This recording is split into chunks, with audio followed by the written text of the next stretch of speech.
Wow, hello my people. Thanks for subscribing to my channel. Your wish has always been my command. Thanks always. Well, meanwhile, this is another one. Alright, this is another one.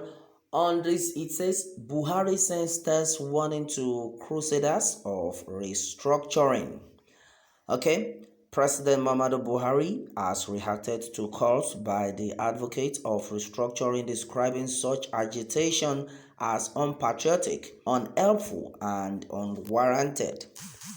Spokesman for the president, Mr. Gabashew, said in a statement that the government would not be stampeded into taking any decision under threat or pressure.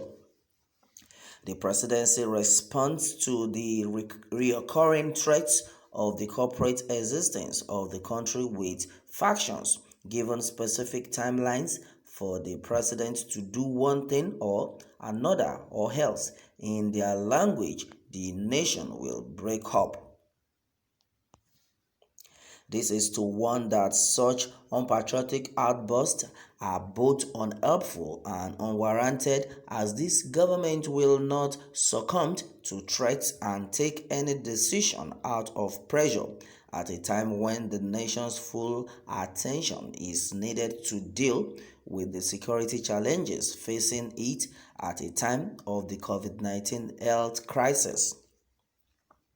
Repeats, this administration will not take any decision against the interest of 200 million Nigerians who are the president's first responsibility under the constitution out of fear or threat, especially in this hour of a health crisis.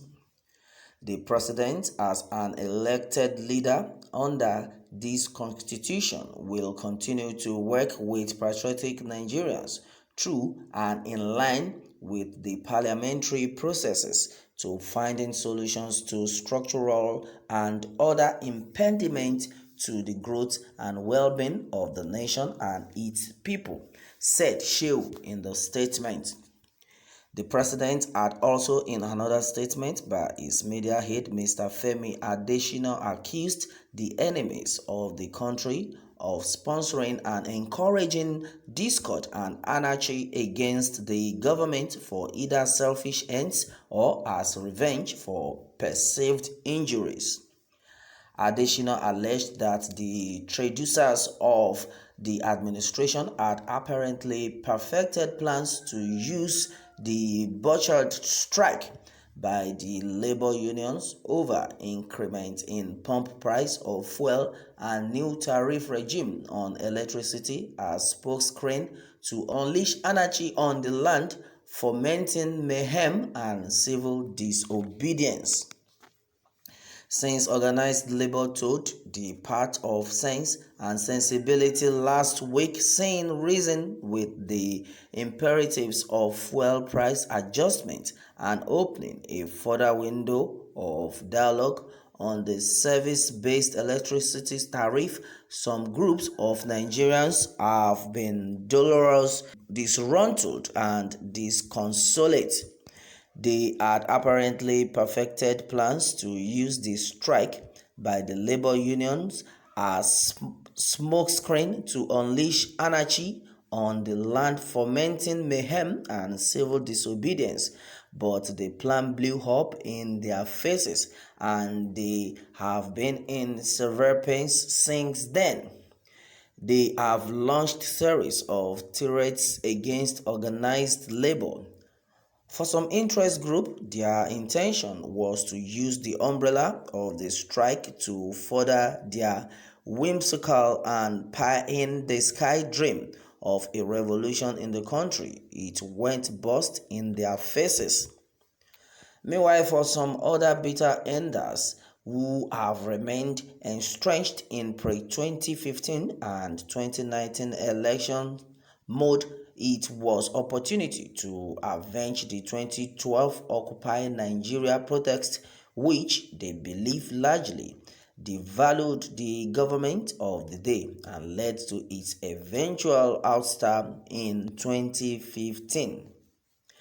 The strike that was to have come up last week, they wanted to use as opportunity for a pound of flesh, which they calculated would weaken the government so much and influence the 2023 elections.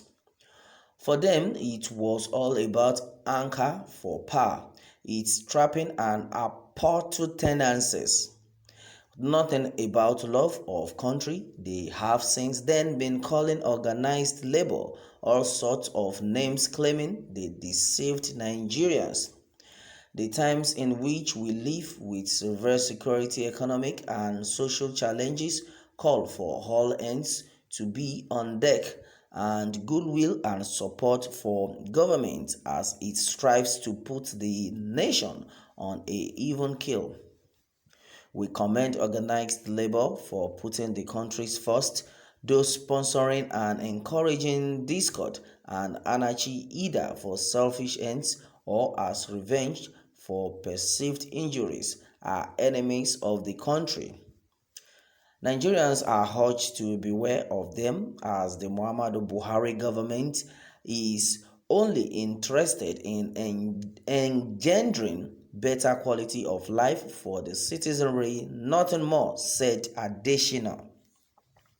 Recall that during the weekend, the call for restructuring became more intense when the like of the General Overseer of the Redeemed Christian Church of God, RCCG, Pastor Enoch Adeboye, speaking at a symposium organized by RCCG and the Nehemiah Leadership Institute on Saturday to mark Nigeria's 60th independence anniversary.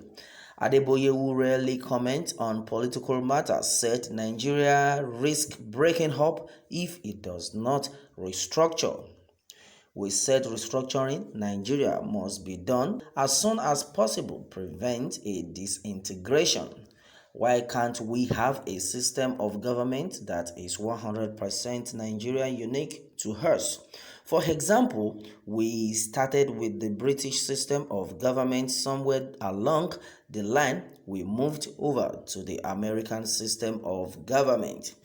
Can't we have a combination of both and see whether it could help us solve our problems? Because in mathematics, if you want to solve a problem, you try what we call real analysis. Then, if it doesn't work, then you move on to complex analysis and see whether that will help you.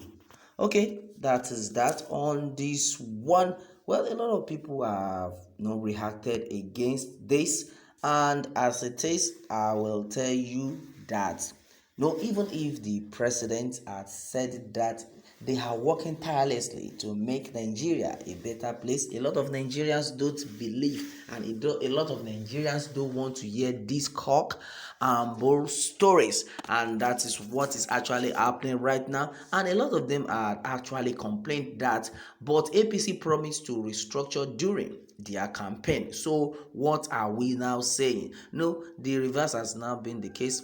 One thing we are sure of that you see is that all these people, by the time they are campaigning, they will say a lot of things. That is why you have to vote for the right candidate, vote for the right choice. Don't let anybody buy your vote, and that is one thing which a lot of people need to take into consideration so that Nigerians will be a better place for all. Well, that is it, my people, on this one. Meanwhile, let me have more take from you on this, and remember to subscribe for more updates. Thanks and God bless.